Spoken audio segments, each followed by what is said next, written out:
하나님 아버지, 오늘도 부르심을 감사합니다. 주의 말씀을 따라 기도의 자리로 나아가기 원합니다. 성령께서 우리의 모든 것을 인도하여 주시옵소서. 예수님 이름으로 기도드립니다. 아멘. 찬송가 342장 하나님께 찬양드립니다. 찬송가 342장입니다. 너 시험을 당해 죄 짓지 말고 너 용기를 다해 곧 물리치라. 너 시험을 이겨 새 힘을 얻고 주 예수를 믿어 늘 승리하라. 우리 구주의 힘과 그의 위로를 빌라. 주님 내 편에 서서 항상 도우시리. 내 친구를 삼가 잘 선택하고 너 언행을 삼가 늘 조심하라. 너 열심을 다해 늘 충성하고 온 정성을 다해 주 봉사하라. 우리 구주의 힘과 그의 위로를 빌라. 주님 내 편에 서서 항상 도우시리. 잘 이기는 자는 상 받으리니 너 낙심치 말고 늘 전진하라. 내 구세주 예수 힘 주시리니 주 예수를 믿어 늘 승리하라. 우리 구주의 힘과 그의 위로를 빌라. 주님 내 편에 서서 항상 도우시리. 아멘. 하나님 말씀 요한계시록 21장 9절에서 11절입니다. 신약 성경 421쪽입니다. 9절부터 11절까지 다 같이 봉독하겠습니다. 일곱 대접을 가지고 마지막 일곱 재앙을 담은 일곱 천사 중 하나가 나와서 내게 말하여 이르되 이리 오라. 내가 신부 곧 어린 양의 아내를 내게 보이리라 하고 성령으로 나를 데리고 크고 높은 산으로 올라가 하나님께로부터 하늘에서 내려오는 거룩한 성 새 예루살렘을 보이니 하나님의 영광이 있어 그 성의 빛이 지극히 귀한 보석 같고 벽옥과 수정같이 맑더라. 아멘. 네, 먼저 9절에 보시면 일곱 대접을 가지고 마지막 일곱 재앙을 담은 일곱 천사 중에 하나라고 되어 있습니다. 그러면 이 천사는 하나님의 진노가 이 땅에 마지막으로 쏟아지는 그 재앙에서 역할을 맡은 일곱 천사 중에 하나인데요. 이 천사가 이리 오라. 내가 신부 곧 어린 양의 아내를 내게 보이리라. 이렇게 말을 합니다. 이 구절은 요한계시록 17장에 나오는 그 바벨론의 음녀를 드러내는 장면과 병행이 되는, 대조가 되는 그런 장면입니다.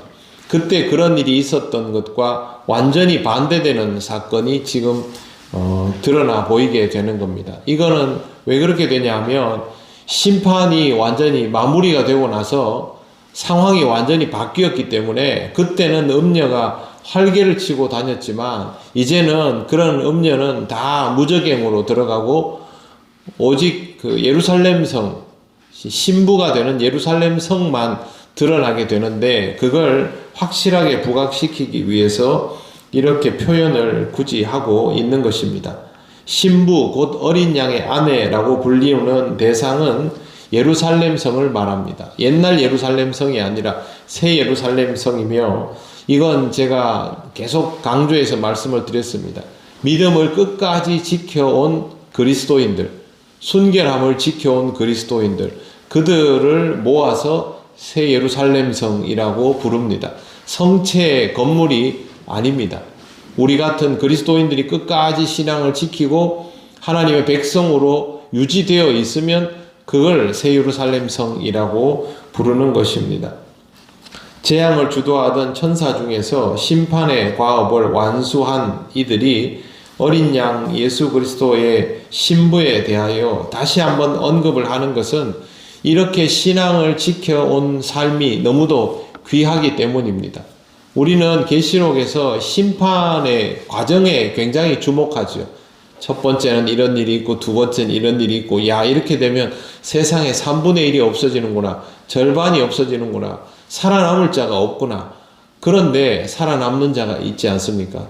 예수 그리스도를 끝까지 믿음으로 그렇게 따르는 사람들, 신앙을 지켜온 사람들, 그 사람들은 살아남고, 모든 것은 살아남은 자를 위하여 다 예비되어 있다고 해도 과언이 아닙니다.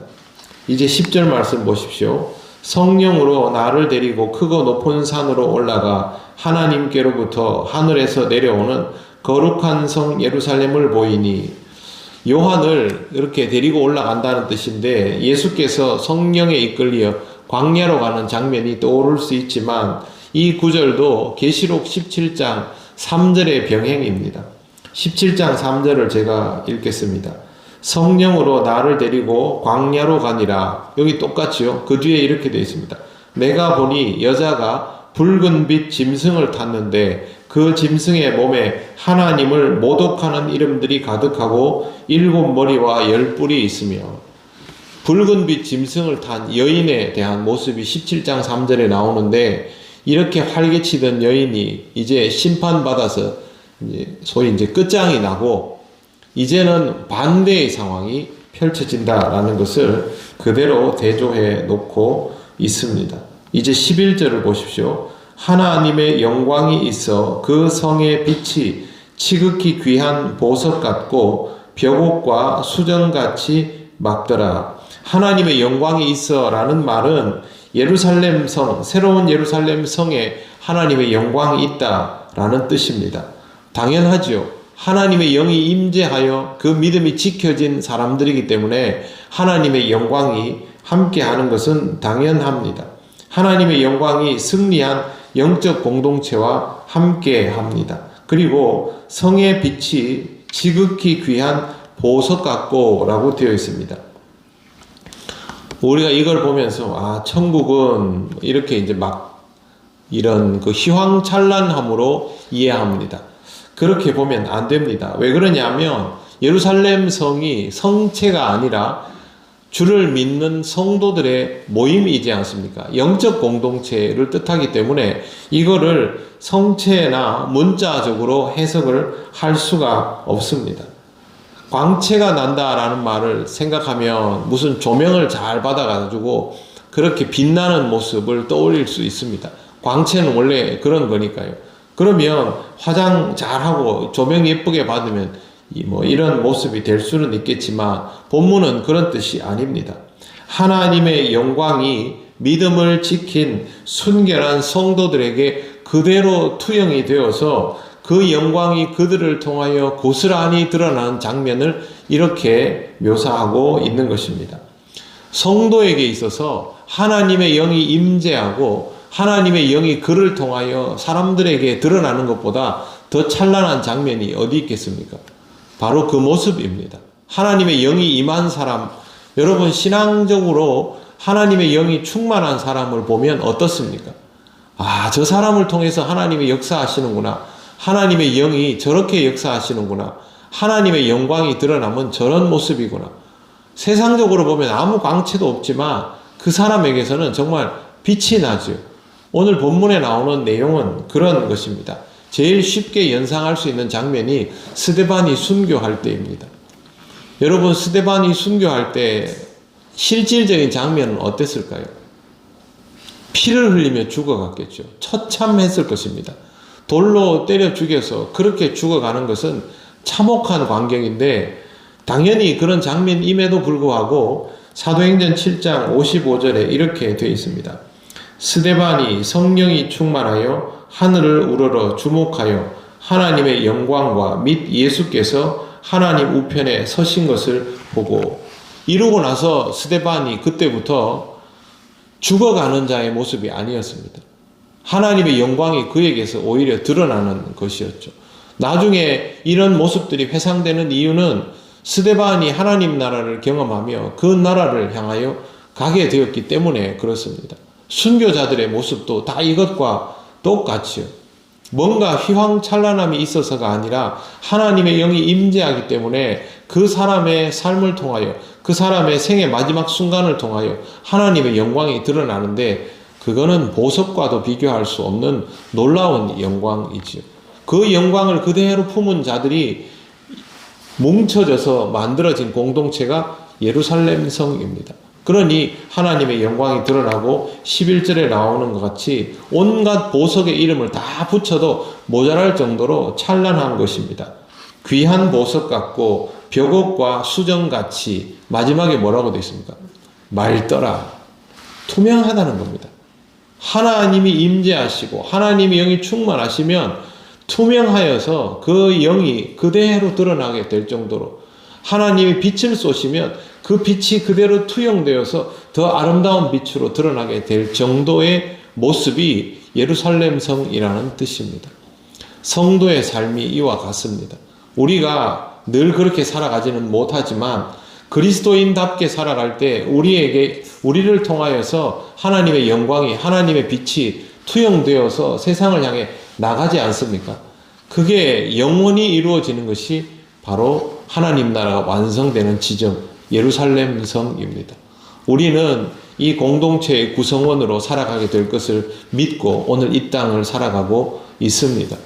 그리스도인으로 살아가면서 믿음을 일평생 지키는 것, 신앙의 순결함을 지키는 것은 결코 쉽지가 않습니다. 그러나 그렇게 살아가는 자에게 하나님은 승리의 면류관을 주시고 하나님의 영광이 그를 통하여 온전히 빛을 발하여 드러내도록 역사하여 주십니다. 우리에게 이 길이 예비되어 있다는 것을 항상 의식하시고 순결한 그리스도인의 삶을 하루하루 채워 나가시기를 바랍니다. 기도드리겠습니다. 하나님 아버지, 은혜를 감사합니다. 그리스도인에게 부여된 승리의 삶과 하나님의 영광을 통하여 투영되는 이 찬란한 모습이 우리들의 모습이기를 원합니다. 지금 우리는 부족하고 연약하며 많은 어려움과 시험과 유혹에 흔들리지만 끝까지 믿음을 지키며 살아갈 수 있기를 원하오니 성령께서 우리를 지키시고 인도하여 주시옵소서. 우리 통영교회 모든 성도들, 그리고 이 땅에 주를 믿는 모든 자들이 예루살렘 성으로 구성되어 가기를 원합니다. 어렵고 힘든 시대이지만 하나님의 영광을 체험하며 그 영광을 투영하며 살아가는 성도의 삶이 되게 하옵소서. 오늘 하나님께서 우리를 지키시고 인도하여 주실 것을 믿사오며 예수님 이름으로 기도드립니다. 아멘. 하늘에 계신 우리 아버지의 이름을 거룩하게 하시며 아버지의 나라가 오게 하시며 아버지의 뜻이 하늘에서와 같이 땅에서도 이루어지게 하소서. 오늘 우리에게 일용할 양식을 주시고 우리가 우리에게 잘못한 사람을 용서하여 준 것 같이 우리 죄를 용서하여 주시고 우리를 시험에 빠지지 않게 하시고 악에서 구하소서. 나라와 권능과 영광이 영원히 아버지의 것입니다. 아멘.